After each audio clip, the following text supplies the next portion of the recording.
இந்த வகுப்பிலே அமர்ந்திருக்கிற உங்களை மீண்டுமாக நாங்கள் வாழ்த்துகிறோம். கர்த்தருடைய இரக்கம் உங்கள் அனைவரோடும் கூட இருக்கட்டும். கடந்த 12வது வகுப்பிலே நாம் என்ன படித்தோம் என்றால், தேவனால் சிநேகிக்கப்பட்டவர்கள் என்றும் தேவனால் சிநேகிக்கப்படாதவர்கள் என்றும் யார் பிரித்தது என்றால் தேவன் தான் பிரித்தார். இஸ்ரவேலர் புறஜாதியார் என்று யார் பிரித்ததுன்னு கேட்டீங்கன்னா தேவன் தான் பிரித்தார். அப்ப நியாயப்பிரமாணத்தை பெற்றவங்க நியாயப்பிரமாணம் இல்லாத புறஜாதியார் என்று யார் பிரித்தது என்று கேட்டீங்கன்னா தேவன் தான் பிரித்தார். மனுஷங்க பிரிக்கல, காண்கிறவர்கள் காணாதவர்கள் என்ற தேவன் தான் பிரிவு ஏற்படுத்தினார். தேவனோடு நடக்கிறவங்க தேவனோடு நடக்காதவங்க அதையும் தேவன் தான் சொன்னார். இவங்க பிதாவை விசுவாசிக்கிறவங்க இவங்க அவிசுவாசிங்க அதையும் தேவன் தான் சொன்னார். அதுக்கான காரணத்தையும் சொன்னார். இவங்க ஏன் விசுவாசிக்க மாட்டேங்கிறாங்க அதையும் சொன்னார். இவங்க தேவனை அறிந்தவங்க இவங்க தேவனை அறியாதவங்க அதுவும் தேவன் தான் சொன்னார். இவங்க என்னுடைய ஜனங்கள் இல்ல அதையும் தேவன் தான் சொன்னார். அப்போ தீர்ப்பானது இது வெளியேறப்பட்டது அதையும் தேவன் தான் சொன்னார். புறஜாதி இது தேவனுடைய ஜனங்கள் அதையும் தேவன் தான் சொன்னார். அந்நியர்கள் என்னுடைய ஜனங்கள் அதையும் தேவன் தான் சொன்னார். தேவனுடைய பிள்ளைகள் இது பிசாசின் பிள்ளைகள் அதையும் தேவன் தான் சொன்னார். பாருங்கள், தேவகுமாரத்திகள் மனுஷகுமாரத்திகள் அதையும் தேவன் தான் சொன்னார்.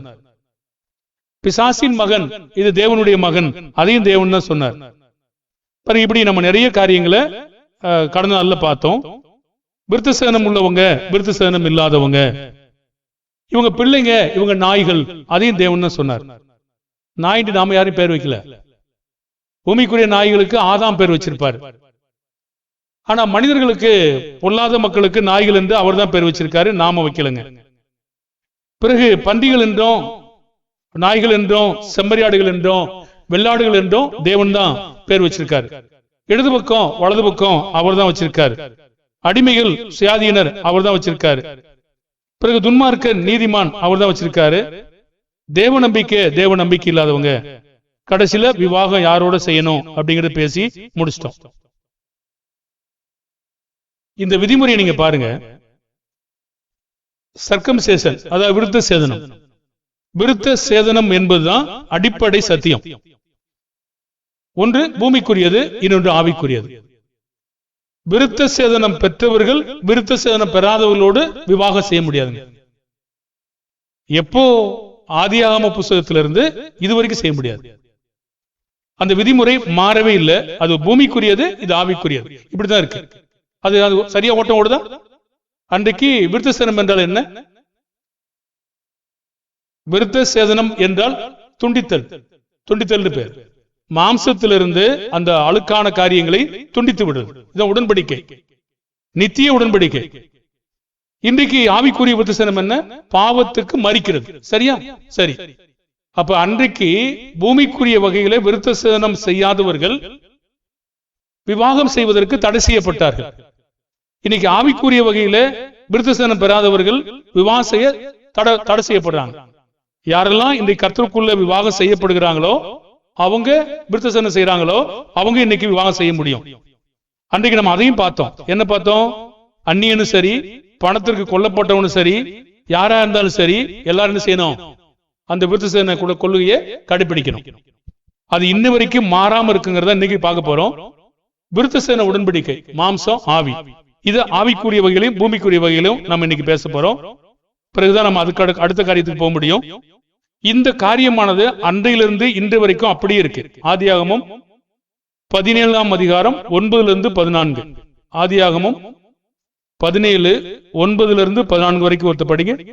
பின்னும் தேவன் ஆபிரகாமை நோக்கி, இப்பொழுதும் நீயும் உனக்கு பின் தலைமுறையாக வரும் உன் சந்ததியும் என் உடன்படிக்கையை கைக்கொள்ளுங்கள். எனக்கும் உங்களுக்கும் உனக்கு பின்வரும் உன் சந்ததிக்கும் நடுவே உண்டாகிறதும் நீங்கள் கைக்கொள்ள வேண்டியதுமான என் உடன்படிக்கை என்னவென்றால், உங்களுக்குள் பிறக்கும் சகல ஆண் பிள்ளைகளும் விருத்தசேதனம் பண்ணப்பட வேண்டும். உங்கள் நுனித்தோலின் மாம்சத்தை விருத்தசேதனம் பண்ண கடவீர்கள். அது எனக்கும் உங்களுக்கும் உள்ள உடன்படிக்கைக்கு அடையாளமாய் இருக்கும். உங்களில் தலைமுறையாக பிறக்கும் ஆண் பிள்ளைகள் எல்லாம் 8ஆம் நாளிலே விருத்தசேதனம் பண்ணப்படவும் வீட்டிலே பிறந்த பிள்ளையும் உன் வித்தில்லாத அந்நியனிடத்தில் பணத்திற்கு கொல்லப்பட்ட எந்த பிள்ளையும் அப்படியே விருத்த சேதனம் பண்ணப்பட வேண்டும். உன் வீட்டிலே பிறந்த பிள்ளையும் உன் பணத்திற்கு கொல்லப்பட்டவனும் விருத்த சேதனம் பண்ணப்பட வேண்டியது அவசியம். இப்படி என் உடன்படிக்கை உன் மாம்சத்திலே நித்திய உடன்படிக்கையாக இருக்க கடவுது. நுனித்தோலின் மாம்சம் விருத்த சேதனம் பண்ணப்பட்டதாக இருக்கிற நுனித்தோலில் உள்ள பண்ணப்படாது இருக்கிற நுனித்தோலில் உள்ள ஆண் பிள்ளையா இருந்தால் அந்த ஆத்துமா என் உடன்படிக்கையை மீறினபடியால் தன் ஜனத்தில் இராதபடிக்கு அறுப்புண்டு போவான் என்றார். சரி, போதும். இப்போ இதை நீ கவனமா கவனிச்சுட்டு வாங்க. இந்த ஆதியாகமும் 17ஆம் அதிகாரம் 9-14 கேள்வி எப்படி கேட்பீங்கன்னா, தேவன் தம்முடைய ஜனங்கள் என்றும் தம்முடைய ஜனங்கள் அல்லாதவங்கள் என்றும் எந்த கட்டளையினால பிரித்து காட்டினார்? நீங்க நோட்ஸ் எடுப்பீங்கன்னா இப்படித்தான் எடுக்கணும். ஒருவேளை நம்ம தேவைப்பட்டா போர்டில் எடுத்து அதையும் உங்களுக்கு கற்றுக் கொடுக்கணும். வெறும் வசனத்தை மட்டும் எடுத்தீங்கன்னா உங்களுக்கு புரியாது.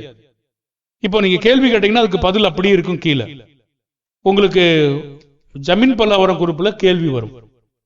நீங்க எழுத யாரெல்லாம் விருப்பமா இருக்கீங்களோ நீங்க எழுதலாம்.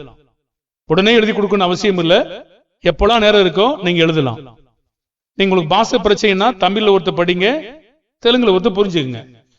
நீங்க எழுத விரும்புனீங்கன்னா எப்படி வேணா எழுதலாம். அது ஒரு பிரச்சனையே கிடையாது. அது உங்களை நான் கட்டாயப்படுத்தல. நீங்க விரும்பும் போது எழுதலாம். இன்னும் கூடுதல் அறிவை நீங்கள் பெற்றுக்கொள்ளலாங்க. யாரெல்லாம் சத்தியத்தை நேசிச்சு அதுல போறாங்களோ வளர்ந்துகிட்டே போவாங்க.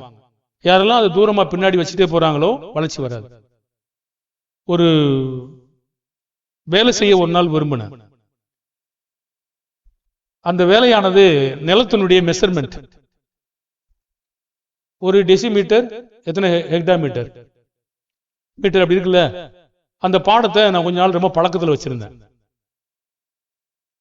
ஏன்னா அது நிலத்து பிரச்சனை வரும்பொழுது அது எனக்கு ரொம்ப பரிச்சயமா இருந்துச்சு. அந்த கணக்கு கொஞ்சம் படிச்சுட்டா எளிமையா இருக்கும். அதை படிச்சு நடைமுறையிலே வச்சிருந்தேன். அந்த நிலத்தினுடைய அளவுலாம் பாத்தீங்கன்னா எல்லாமே மீட்டர் கணக்குல இருக்கும். மீட்டர் கணக்கும் போது அது சதுர மீட்டர்ல இருக்கும் எல்லாமே. அப்ப நீங்க பாத்தீங்கன்னா அதை நீங்க பெருக்கும் பொழுது இயர்ஸ், ஏக்கர்ஸ், ஹெக்டாமீட்டரு இந்த மாதிரி இருக்கும். அதை நீங்க 2.47 பெருக்கணும். பெருக்கினா ஒரு உதாரணத்துக்கு 3.4 அப்படின்னு வச்சுக்கோங்களேன். அதுவும் சதுர மீட்டர். அது அதனுடைய அகலம். அது நீங்க 2.47 பெருக்கினா எத்தனை ஃபீட்னு சொல்லுங்க. கரெக்டா 2.47 பெருக்கணும். பெருக்கினீங்கன்னா இது சரியா பண்ணும். சதுர மீட்டர் கணக்கு பண்றதுக்கு நீளம், இந்த நீளம், அகலம், அதையும் சேர்த்து இன்னொன்னு பெருக்கணும். பெருக்கினீங்கன்னா சதுர மீட்டர் மொத்தம் எத்தனை சதுர மீட்டர் சொல்லும். எதுக்கு சொல்ல வந்து என்ன, கொஞ்ச நாள் ஏற்கனவே 1 இயருக்கு மேல நான் மறந்துட்டேன். அதை திரும்பி இப்போ ஒரு நாள் கேட்டாங்க, உங்களுக்கு தான் நிலத்து கணக்கு நல்லா தெரியுமே சொல்லுங்கன்னு சொன்னாங்க. நானும் போட்டு பார்க்கிறேன், வரவே இல்லை, மறந்தே போச்சு. அது மாதிரி நீங்க இந்த வேத வசனங்களை நடைமுறையிலே வச்சிருந்தீங்கன்னா நல்ல பழக்கத்துல வந்துகிட்டே இருக்கும். நல்ல இன்னும் போதுமான அறிவை நீங்க பெற்றுக்கிட்டே வர முடியும். என்னைக்கு நீங்க மறந்து போயிட்டீங்களோ, அதை அப்படி பின்னாடி நீங்க வச்சிட்டீங்களோ, உங்களுக்கு அதிகமான ஞானம் கிடைக்காது, குறைவா கிடைக்கும். இருக்கிறது போதும் இருப்பீங்க நீங்க. அது கிறிஸ்தவ வாழ்க்கை இல்லைங்க. நீங்க வளர்ந்துகிட்டே வரணும்னா பரீட்சை நீங்க பண்ணிக்கிட்டே இருக்கணும். என்னெல்லாம் நேரம் கிடைக்கோ, எப்பெல்லாம் நேரம் கிடைக்கோ, ஒரு 10 நிமிஷம் நேரம் கிடைக்குதா, ஒரு 2 கேள்வி எழுதுங்க. ஒரு 5 நிமிஷம் நேரம் கிடைக்குதா, ஒரு கேள்வி எழுதுங்க. இப்படி ஒண்ணா நீங்க எழுதுனீங்கன்னா அது ஒரு மாசத்துல நீங்க ஒரு பரீட்சையை எழுதி முடிச்சுக்க முடியும். ஆனா இது நமக்கு வேணான்னு விட்டீங்கன்னா, நீங்க வளரணும்னு நினைச்சீங்கன்னா எழுதுங்க, போதும்னு நினைச்சீங்கன்னா விட்டுருங்க. போதும் நினைச்சீங்கன்னா இப்படிதான் இருப்பீங்க. நீங்க மேல மேல முன்னேற முடியாது. ஒரு தொழிலா இருந்தாலும் சரி, படிப்பின் அறிவா இருந்தாலும் சரி, உங்க படிப்பா இருந்தாலும் சரி, உங்க வேலையா இருந்தாலும் சரி, நீங்க அதையே தொடர்ந்து வளர்கிட்டே இருந்தா மட்டும்தான் வரும். மற்ற எல்லாத்தையும் விட இதை நீங்க பழகுனீங்கன்னா இது பெரிய ஆசீர்வாதம். உங்களுடைய ஆவிக்குரிய வாழ்க்கையை அது காக்கும். ஆனா அதெல்லாம் பூமிக்குரிய வாழ்க்கையை காக்கும். நாங்க பழகின பழக்கமா கேட்டீங்கன்னா இதுதான் பழகணும். இதை பழகும் போது இது தானா வந்துச்சு. எல்லாமே இதை தேடிலாம் எதுவும் அலையல. இதை நாங்க வேலை செஞ்சோம், மற்றதெல்லாம் தானா தேவன் கொடுத்தாரு. வேண்டியதற்கும் மேலாக கொடுக்காரு. நாம தான் வேணாம்னு இருக்கோம். அது தேவனால் கொடுக்க முடியும். அது சரியான வழியில வரணும் இல்லையா, அதுக்காக நாம் காத்துட்டு இருக்கோம். இது என்ன சொல்லுங்க கேட்டீங்கன்னா, நீங்க இதையே தேடி பூமிக்குரிய தேடி அலைஞ்சீங்கன்னா இதை மொத்தமா இழந்து அவுட் ஆயிடுவீங்க, மந்தமா இருப்பீங்க. அப்ப நீங்க எதை நீங்க படிச்சு, உங்களுக்கு பரீட்சை இருக்கலாம், கல்லூரி படிக்கலாம், 10வது படிக்கலாம், மற்றதை படிக்கலாம், வேலை செய்யலாம், அதெல்லாம் இருக்கட்டும். இதுக்குன்னு ஒரு நேரத்தை ஒதுக்கி இந்த நாள்ல இதுக்கு ஒரு அரை மணி நேரத்தை 1 மணி நேரத்தை ஒதுக்குவேன், இதுக்காக நான் ஒதுக்குவேன் அப்படின்னு வச்சீங்கன்னா இன்னும் நீங்க வளர்ந்தே வருவீங்க. நிறைய பேப்பர் இல்லை என்கிட்ட, சிலருடைய பேப்பர் தான் தொடர்ந்து வந்துட்டே இருக்கு. அப்படியானா நீங்க அதை விட்டுட்டீங்க, மறந்துட்டீங்க. மறந்தா அது மறந்து போகும் என்பதை நீங்க மறக்க வேண்டாம். எல்லாமே மறந்துடும். இப்ப மொத்தமா இந்த போதிக்கிறதோட மறந்துடும். பாருங்க, இப்ப நீங்க யாராவது ஒண்ணு போன வாரம் என்ன பிரசங்கம் பண்ண டக்குன்னு உங்களால சொல்ல முடியாது. ஏன் சொல்ல முடியாது? அவ்வளவுக்கு புத்திசாலியும் இல்ல, அவ்வளவுக்கு ஞானமும் இல்ல, அந்த பழக்கத்துல இல்ல, வேற ஏதோ போயிட்டோம். ஆனா சினிமா நடிகர்களை, சினிமா ஆக்டர்களை கேட்டு பாருங்க மக்கள்கிட்ட. நீங்க எப்படி எனக்கு தெரியாது, குழந்தைகிட்ட கேட்டு பாருங்க, அருமையா சொல்லுவாங்க. ஏன்னா அந்த டிவில அது ஓடிட்டு இருக்கனால தெரியும். பெண்கள்ட்ட சீரியல் கேட்டா தெரியும். எப்படி தெரியும்? அதை பாக்குறாங்க. அப்ப இது என்ன சொல்லுன்னு, எது நீங்க அதிகமா பழகிட்டு இருக்கீங்களோ அது நினைவுல ஓடிட்டே இருக்கும், வாய்க்குள்ள முணுமுணுத்துக்கிட்டு இருக்கும், பாட்டும் ஓடும், எல்லாம் ஓடும். நாங்க ஊழியத்துக்கு போயிட்டு இருக்கும்போது ஒருத்தர் வந்து திடீர்னு அப்படி பின்னாடி படிச்சுட்டே வந்தார். அவர் மனைவி சேர்ந்து எங்களோட ஊழியத்துக்கு வந்தாங்க. அவர் வாயில வந்து கேட்டீங்கன்னா சினிமா பாட்டு.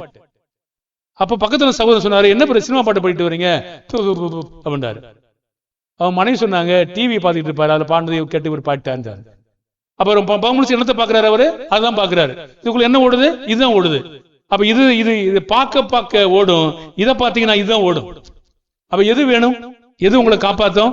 வேற எதுவுமே காப்பாத்தாதுங்க. இதுதான் உங்களை காப்பாத்தும். ஆனா இதுக்கு உலகத்துல பலன் கிடையாதுங்க. உலகத்துக்கு தான் பலம் இருக்கு. இதை நீங்க அதிகமா பரீட்சையில வச்சுக்கிறது இல்ல. ஆனா உங்களுக்கு அன்போடு வேண்டிக்கிறேன், இதை நீங்க பழகிட்டே இருங்க. உங்க நோட்ஸ் பார்க்கும்போது ஒரு வசனம் மட்டும் இருக்கு. நான் பார்த்தேன், வசனம் மட்டும் பார்த்தா பாக்குறதுனால ஒண்ணுமே தெரியாது. நீங்க திடீர்னு என்னை கூப்பிட்டு ஒரு பிரசங்கத்தை பண்ண சொன்னாங்கன்னா இன்னொரு நோட்ஸ்ல இருந்து எப்பவும் பண்ணிடுவேன். ஏன்னா நோட்ஸ் நான் அப்படி எடுத்து வச்சிருப்பேன். அதுக்கு போய் எடுத்து ப்ரிப்பேர் பண்ணலாம் அவசியம் இல்லை. அவங்க நோட்ஸ் நான் எடுக்கும் போதே நீங்க ஒழுங்கா எடுத்தீங்கன்னா நீங்க எடுத்த உடனே பண்ணிட முடியும். ஆனா இல்லைன்னா வெறும் வசனம் மட்டும் இருக்கும். என்ன கேள்வி, எது கொடுத்தாங்க, ஒண்ணுமே புரியாது. அதாவது உதாரணமா ஒரு பிள்ளைகள் வளர்க்கறத பத்தி போஸ்டே வரும். பிள்ளை வளர்க்கறத பத்தி போஸ்ட் வரும்போது 1 Corinthians 3ஆம் அதிகாரம் 10-11 கொடுக்குறோம்.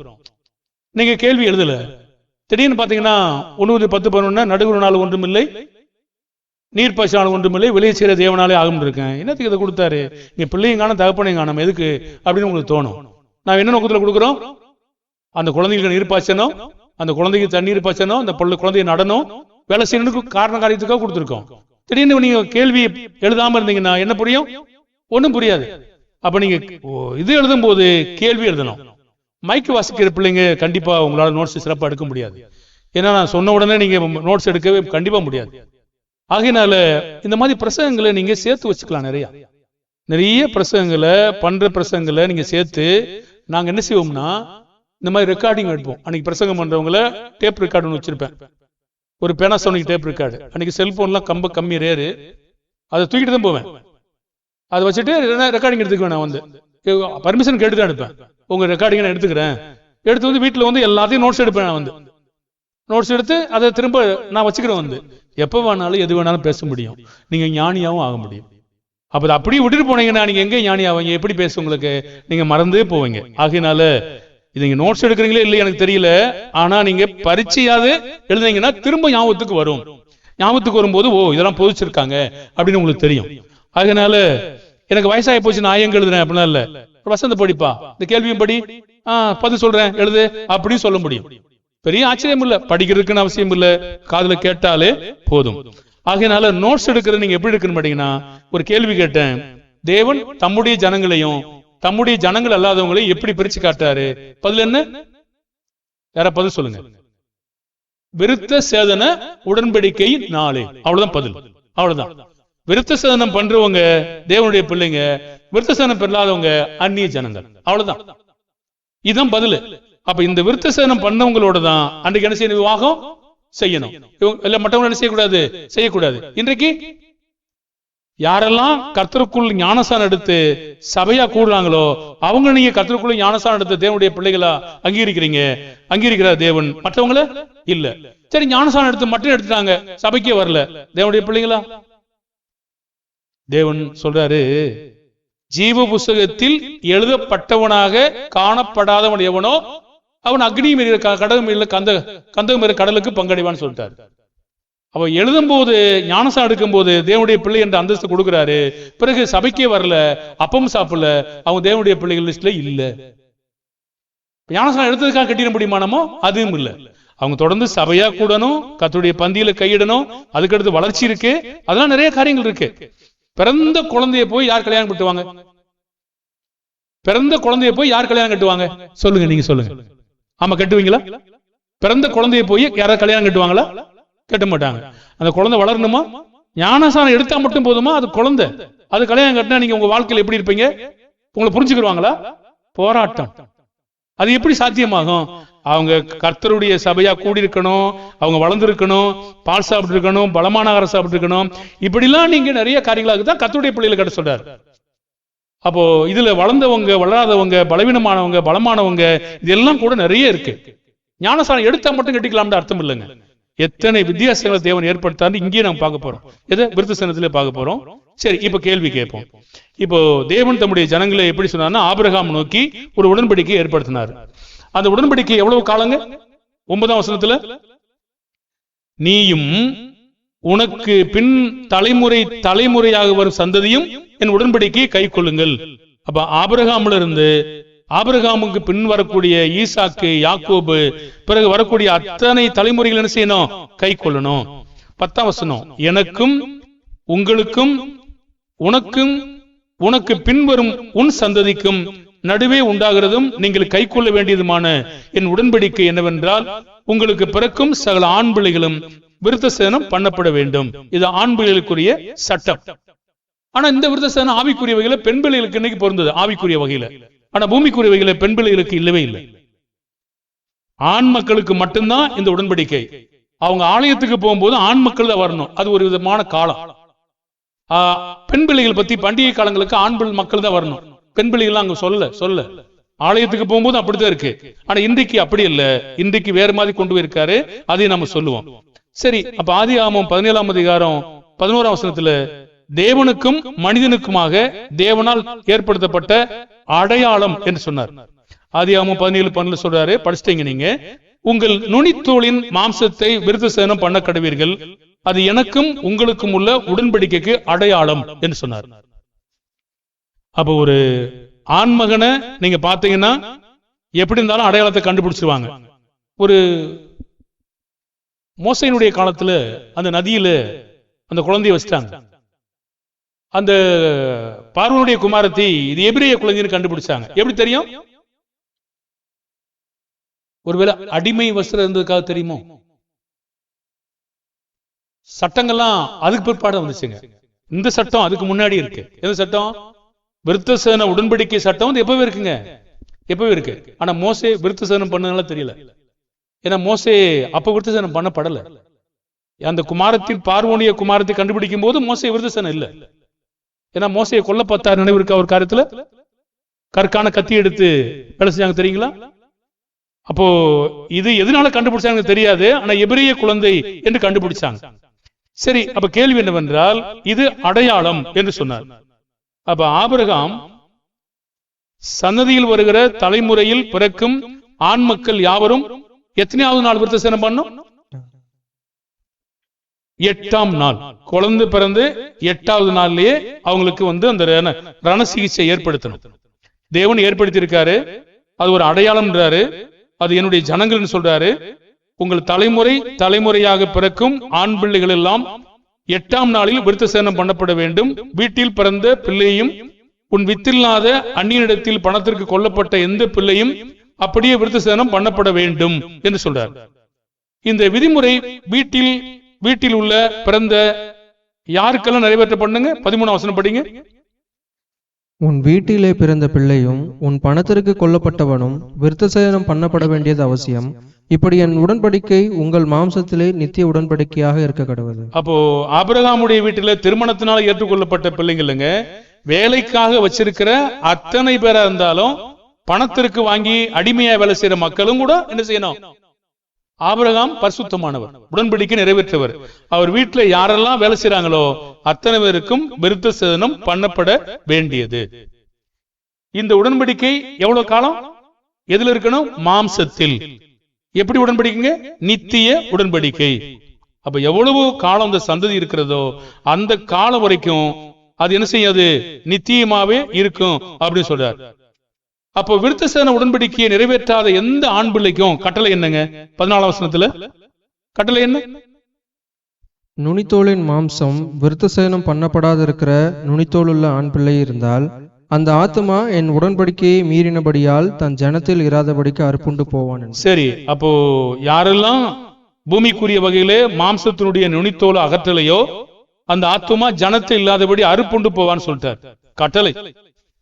கேள்வி கேட்போம், தேவன் சொன்ன கட்டளைக்கு ஆபிரகாம் எத்தனை நாள் கழிச்சு கீழ்ப்படிஞ்சாங்க? 23. அப்பொழுது ஆபிரகாம் தன் குமாரனாகிய இஸ்மவேலையும் தன் வீட்டிலே பிறந்த யாவரையும் தான் பணத்திற்கு கொண்ட அனைவருமாகிய தன் வீட்டில் உள்ள ஆண் பிள்ளைகள் எல்லாரையும் சேர்த்து தேவன் தனக்கு சொன்னபடி அவர்கள் நுனித்தோலின் மாம்சத்தை அந்நாளிலே தானே விருத்த சேதனம் பண்ணினான். எந்த நாளுங்க? ரொம்ப ஆச்சரியமா இருக்குல்ல? ஐயோ ஆண்டவரே, எனக்கு வயசாகி போச்சு, நானுமா செய்யணும் அப்படி ஒரு கேள்வி கேட்டது மாதிரி இருக்கா? நம்ம 1000 கேள்வி கேட்கிறோங்க, இல்லைன்னா பின்பற்ற மாட்டேங்கிறோம். ஆபிரகாம கூப்பிட்டாருன்னா அவர் உடனே போயிட்டாரு. அவர் அந்த நாளிலே ஆபிரகாம் குமாரனாகி இஸ்மவேலையும் தன் வீட்டில் பிறந்த யாவரையும் தன் பணத்திற்கு கொள்ளப்பட்ட அனைவரும் என்ன செய்தாங்க? ஆண் மக்கள் எல்லாரையும் சேர்த்து பண்ணாங்க. அவனோடு சேர்ந்த அனைவருமே என்ன செய்தாங்க? பண்ணிட்டாங்க. அப்ப உங்களுக்கு வயசு என்னங்க? அப்ப ஆபிரகாமுக்கு 17, 24 இருந்து 26 வரைக்கும். ஆபிரகாமுடைய நுனித்தோலின் மாம்சம் விருத்த சேதனம் பண்ணப்படும் போது அவன் 99 வயதாயிருந்தான். அவனுடைய குமாரன் இஸ்மவேலுடைய நுனித்தோலின் மாம்சம் விருத்த சேதனம் பண்ணப்படும் போது அவன் 13 வயதாயிருந்தான். ஒரே நாளில் ஆபிரகாமும் அவன் குமாரன் இஸ்மவேலும் விருத்த சேதனம் பண்ணப்பட்டார்கள். சரி, அப்ப ஆபிரகாம் விருத்த சேதனம் பண்ணப்படும் போது வயசு என்னங்க? 99 வயசு. 99 வயசுன்னு சொல்றாரு, 99 வயசு. நம்மனா என்ன செஞ்சிருப்போம்? ஏன் ஆண்டவரே, என் மகன் பண்ணிக்கிட்டோம், எனக்கு எதுக்கு அப்படி சொல்லியிருப்போம். அவங்களாம் கேட்கல. பாருங்க, தேவனுடைய கீழ்ப்படிதல் எவ்வளவு அழகா இருந்திருக்குது நீங்க பாருங்க. அப்போ இஸ்மவேலுக்கு 13 வயசுன்னு சொல்றாரு. அப்போ ஒரே நாளில் ஆபிரகாமும் அவன் குமாரன் இஸ்மவேலும் விருத்த சேதனம் பண்ணப்பட்டாங்க. இந்த விருத்த சேதன உடன்படிக்கை கொடுத்ததை குறித்து தேவன் ஆபிரகாமுக்கும் பின்வரும் சந்ததிக்கும் தேவன் கொடுக்கிற இன்னொரு காரணம். நீங்க கேள்வி எழுந்தீங்கன்னா, விருத்த சேதன உடன்படிக்கை கொடுத்ததற்கான இன்னொரு காரணம், ஒரு அடையாளம் சொன்னாரு. இன்னொரு காரணம் சொல்றார். என்ன சொல்றாரு பாருங்க, ரோமர் 4ஆம் அதிகாரம் 11வது வசனம். ரோமர் 4:11. மேலும் விருத்த சேதனம் இல்லாத காலத்தில் அவன் விசுவாசத்தினாலே அடைந்த நீதிக்கு முத்திரையாக விருத்த சேதனமாகிய அடையாளத்தை பெற்றான். விருத்த சேதனம் இல்லாதவர்களாய் விசுவாசிக்கிற யாவருக்கும் நீதி எண்ணப்படும் பொருட்டாக அவர்களுக்கு அவன் தகப்பனாய் இருக்கும்படிக்கும். 12 சேர்த்து வாசிங்க. விருத்த சேதனத்தை பெற்றவர்களாய் மாத்திரமல்ல, நம்முடைய தகப்பனாகிய ஆபிரகாம் விருத்த சேதனம் இல்லாத காலத்தில் அடைந்த விசுவாசமாகிய அடிச்சுவடுகளில் நடக்கிறவர்களுமாய் இருக்கிறவர்களுக்கு தகப்பனாய் இருக்கும்படிக்கும் அந்த அடையாளத்தை பெற்றான். சரி, அப்போ நம்ம ஒரு கேள்வி கேட்டோம். இந்த விருத்த சேதனம் ஒரு அடையாளம் சொல்லியிருந்தாரு. தேவன் தம்முடைய பிள்ளைகளையும் தம்முடைய பிள்ளைகள் அல்லாதவங்களையும் பிரித்து காட்டுவதற்காக இன்னொரு காரணம் என்ன சொல்றாருங்க? நீதிக்கு முத்திரையாக ஒரு வார்த்தை இருக்கான். மேலும் விருத்த சேதனம் இல்லாத காலத்தில் அவன் விசுவாசத்தினால் அடைந்த நீதிக்கு முத்திரையாக விருத்த சேதன அடையாளத்தை பெற்றான். இது பின்வரும் சந்ததிக்கு என்ன சொல்லுதுங்க? விருத்த சேதனம் இல்லாதவர்களாய் விசுவாசிக்கிற யாவருக்கும் நீதி எண்ணப்படும் பொருட்டாக அவர்களுக்கு அவன் தகப்பனாய் இருக்கும்படிக்கு அதை கொடுத்திருக்காரு. இப்போ மேலும் சொல்றாரு, மேலும் 12ஆம் வசனத்துல விருத்த சேதனம் இல்லாதவர்களாய் ஆபிரகாமின் அடிச்சுவடியில் நடக்கிறவர்களுக்கும் ஆபிரகாமை குறித்து என்ன சொன்னாருங்க? விருத்த சேதனத்தை பெற்றவர்களாய் மாத்திரமல்ல, நம்முடைய தகப்பனாகிய ஆபிரகாம் விருத்த சேதனம் இல்லாத காலத்தில் அடைந்த விசுவாசமாகிய அடிச்சுவடுகளில் நடக்கிறவர்களாய் இருக்கும்படிக்கு தகப்பனாய் இருக்கும்படிக்கு அந்த அடையாளத்தை பெற்றான். அப்போ ஆபிரகாமுக்கு பெரிய முத்திரை ஒண்ணு கொடுக்கிறார். இவர் தான் தகப்பனா இருக்கணும் அப்படிங்கிற ஒரு பெரிய அடையாளத்தையும் அவர் தந்திருக்கார். இந்த விருத்த சேதனம் இல்லாதவர்களாய் ஆபிரகாமின் அடிச்சுவடியில் நடக்கிறவன் என்ன அர்த்தம்? விருத்த சேதனம் இல்லாதவர்களாக ஆபிரகாமுடைய அடிச்சுவடுல நடக்கிறவன் என்ன அர்த்தங்க? 12ஆம் வசனத்துல விசுவாசமாகிய அடிச்சுவடு.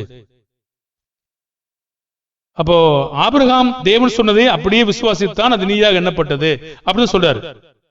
விருத்த சேதனம் இல்லாமல் நடப்பதென்றால் மாற்றாக வேற எவர் எப்படி நடந்தா விருத்த சேதனம் என்னப்படும், எப்படி நீதியாக என்னப்படுங்க? ரோமர் 4:11 படிங்க மறுபடியும். மேலும் விருத்த சேதனம் இல்லாத காலத்தில் அவன் விசுவாசத்தினாலே அடைந்த நீதிக்கு முத்திரையாக விருத்த சேதனமாகிய அடையாளத்தை பெற்றான். விருத்த சேதனம் இல்லாதவர்களாய் விசுவாசிக்கிற யாவருக்கும் நீதி எண்ணப்படும் பொருட்டாக அவர்களுக்கு அவன் தகப்பனாய் இருக்கும்படிக்கும். அது இன்றைக்கு பொருந்துங்க. விருத்த சேதனம் இல்லாதவர்களாய் ஒரு கேள்வி கேட்டும் பாருங்க. விருத்த சேதனம் இல்லாமல் நடப்பதென்றால் மாற்றாக அவங்க வேற எந்த விதத்தில் நடக்க முடியும், எப்படி நீதியா எண்ணப்படும் கேட்டீங்கன்னா, விருத்த சேதனம் இல்லாதவர்களாய் விசுவாசிக்கிற யாவருக்கும் நீதியாக எண்ணப்படும் பொருட்டுக்கு அவர்களுக்கு தகப்பனாய் இருக்கும்படி அப்படின்னு சொல்றாரு. ஆபிரகாமுக்கு எதை நீதி எண்ணாரு? எதை நீதி எண்ணான்னு உங்களுக்கு தெரியுமா?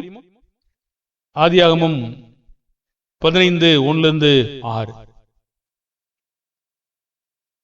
இந்த காரியங்கள் நடந்த பின்பு கர்த்தருடைய வார்த்தை ஆபிரகாமுக்கு தரிசனத்திலே உண்டாகி, அவர், ஆபிரகாமே, நீ பயப்படாதே, நான் உனக்கு கேடகமும் உனக்கு மகா பெரிய பலனுமாய் இருக்கிறேன் என்றார். அதற்கு ஆபிராம், கர்த்தராகிய ஆண்டவரே, அடியேனுக்கு என்ன தருவீர்? நான் பிள்ளையில்லாமல் இருக்கிறேனே. தமஸ்கு ஊரானாகிய இந்த எலியேசர் என் வீட்டு விசாரணை கர்த்தனாய் இருக்கிறானே என்றான். பின்னும் ஆபிராம், தேவரீர் எனக்கு புத்திர சந்தானம் அருளவில்லை, இதோ என் வீட்டிலே பிறந்த பிள்ளை எனக்கு சுதந்திரவாளியாய் இருக்கிறான் என்றான். அப்பொழுது கர்த்தருடைய வார்த்தை அவனுக்கு உண்டாகி, இவன் உனக்கு சுதந்திரவாளி அல்ல, உன் கற்ப பிறப்பாய் இருப்பவனே உனக்கு சுதந்திரவாளியானவன் என்று சொல்லி, அவர் அவனை வெளியே அழைத்து, நீ வானத்தை அண்ணார்ந்து பார், நட்சத்திரங்களை என்ன உன்னாலே கூடுமானால் அவைகளை எண்ணு என்று சொல்லி, பின்பு அவனை நோக்கி, உன் சந்ததி இவ்வண்ணமாய் இருக்கும் என்றார். அவன் கர்த்தரை விசுவாசித்தான், அதை அவர் அவனுக்கு நீதியாக எண்ணினார். சரி, எதை நீதியாக எண்ணினார் என்று நமக்கு தெரியுதா? அந்த 15ஆம் அதிகாரம் 1 இந்த நீதிக்கு முத்திரையாகத்தான் தேவன் ஒரு அடையாளத்தை அவர் கொடுத்திருக்காரு. அன்றைக்கு மாத்திரம் இல்லைங்க, இன்றைக்கும் விருத்த சேதனம் இல்லாமல் விசுவாசிக்கிற யாவருக்கும் தகப்பனுடைய அவருடைய அடிச்சுவடை பின்பற்றினா நமக்கு நீதி எண்ணப்படும். ரோமர் 4ஆம் அதிகாரம் 11 நீங்க 18 வரைக்கும் வாசிக்க முடியும், இப்ப வாசிக்க வேண்டாம். சரி, கேள்வி கேட்போம். இயேசுனுடைய காலம் வரைக்கும் இது வந்துச்சாங்க? இந்த விருத்த சேதன உடன்படிக்கை எது வரைக்கும் வந்தது பூமிக்குரிய வகையில? இயேசுவினுடைய காலம் வரைக்கும். இயேசு விருத்த சேதனம் பண்ணாரா? அவருக்கு தெரியாது, அவங்க பெற்றோர் பண்ணிட்டாங்க. லூக்கா 2ஆம் அதிகாரம் 21-24 வரைக்கும்.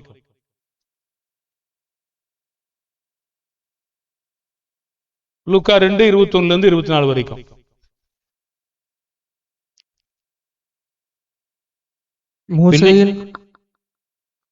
படிங்க. பிள்ளைக்கு விருத்த சேதனம் பண்ண வேண்டிய 8ஆம் நாளிலே அது கர்ப்பத்திலே உற்பிக்கிறதற்கு முன்னே தேவதூதனால் சொல்லப்பட்டபடியே அதற்கு இயேசு என்று பெயரிட்டார்கள். மோசேயின் நியாயப்பிரமாணத்தின்படியே அவர்களுடைய சுத்திகரிப்பின் நாட்கள் நிறைவேறின போது முதற்பேறான எந்த ஆண் பிள்ளையையும் கர்த்தருக்கு பரிசுத்தமானது எண்ணப்படும் என்று கர்த்தருடைய நியாயப்பிரமாணத்தில் எழுதியிருக்கிறபடி அவரை கர்த்தருக்கு என்று ஒப்பு கொடுக்கவும், கர்த்தருடைய நியாயப்பிரமாணத்தில் சொல்லியிருக்கிறபடி ஒரு ஜோடு காட்டுப்புறாவையாவது 2 புறா குஞ்சுகளையாவது பலியாக செலுத்தவும் அவரை எருசலேமுக்கு கொண்டு போனார்கள். சரி, அப்ப இயேசுவும் அந்த கட்டளைக்கு அவங்களுடைய பெற்றோர் யோசேப்பு இந்த கட்டளை கீழ்ப்படிந்து இயேசுவை விருத்த சேதனம் செஞ்சிருக்காங்க. இந்த விருத்த சேதன உடன்படிக்கை, ஓய்வு நாள் சட்டம், ஆலயம், பூமிக்குரிய பலி செலுத்துதல், இதெல்லாம் நிழல். இது இந்த நியாயப்பிரமாணம் முழுசையும் நீங்க படிச்சு பார்ப்பீங்கன்னா இது எல்லாமே யாரை பற்றி அதிகமா பேசி வலியுறுத்தி சொல்லுதுன்னா கிறிஸ்துவனுடைய நாளை பத்தி சொல்லும், ரட்சிப்பை பற்றி சொல்லும், மனிதனுடைய மீட்பை பற்றி சொல்லும். அது யார் மூலமானா கிறிஸ்து மூலமா என்று சொல்லும். அப்போ மைய கருத்து இந்த நியாயப்பிரமாணத்தினுடைய நோக்கம் என்னன்னு கேட்டீங்கன்னா கிறிஸ்துவை பற்றினதுதான். பொருள் கிறிஸ்துவை சார்ந்தது. சரி, இப்போ இயேசு வந்துட்டாரு, இது வரைக்கும் அது இருந்தது. இயேசு வந்த பிற்பாடு இதெல்லாம் என்ன செய்தாருங்க? இதெல்லாம் ஓய்வு நாள், விருத்த சேதனம், இதெல்லாம் பண்டிகை, ஆலயம், இதெல்லாம் ஒழிச்சிட்டாரு. இதெல்லாம் சிலுவையில அவர் ஒழிச்சிட்டாரு. இது என்ன சொல்லுதுன்னா நியாயப்பிரமாண காரியங்கள் நிழல் என்று சொல்லப்படுது. கொலோசியர் 2ஆம் அதிகாரம் 17ஆம் வசனத்தை படிங்களா.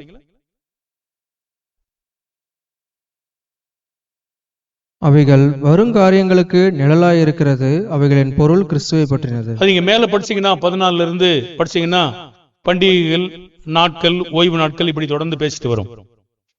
அப்போ இப்ப நம்ம என்ன பேச போறோம்னா, அன்று விருத்தசேதன உடன்படிக்கை எப்படி தேவனுடைய பிள்ளைகளையும் மற்றவர்களையும் கீழ்ப்படுகிறவர்களையும் கீழ்ப்படியாதவர்களையும் பிரித்து காட்டினதோ, அதே போல ஆவிக்குரிய வகையிலையும் இன்றைக்கு நமக்கு எப்படி பிரித்து காட்டுது என்பதை நம்ம பார்க்க போறோம். இது ஒரு நிழல், இது ஒரு பொருள். பொருள் யாரை பற்றினதுங்க? பொருள் கிறிஸ்துவை பற்றினது. இது இந்த காட்சிக்கு தான் இந்த விருத்தசேதனத்தை பற்றி நம்ம பேசிட்டு வந்தோம்.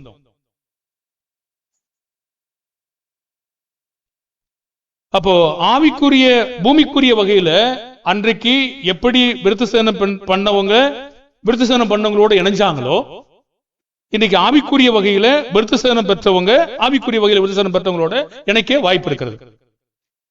அது எப்படி சாத்தியம் என்பதை இன்னும் கொஞ்சம் நம்ம பார்க்கலாம்.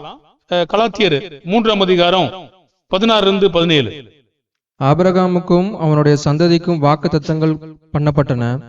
சந்ததிகளுக்கு என்று அநேகரை குறித்து சொல்லாமல் உன் சந்ததிக்கு என்று ஒருவனை குறித்து சொல்லியிருக்கிறார். அந்த சந்ததி கிறிஸ்துவே. ஆதலால் நான் சொல்லுகிறது என்னவெனில், கிறிஸ்துவை முன்னிட்டு தேவனால் முன் உறுதி பண்ணப்பட்ட உடன்படிக்கையை 430 வருஷத்திற்கு முன்பு உண்டான நியாயப்பிரமாணமானது தள்ளி வாக்குத்தத்தத்தை வியர்த்தமாக்க மாட்டாது. சரி, கேள்வி கேட்கிறேன் பாருங்க.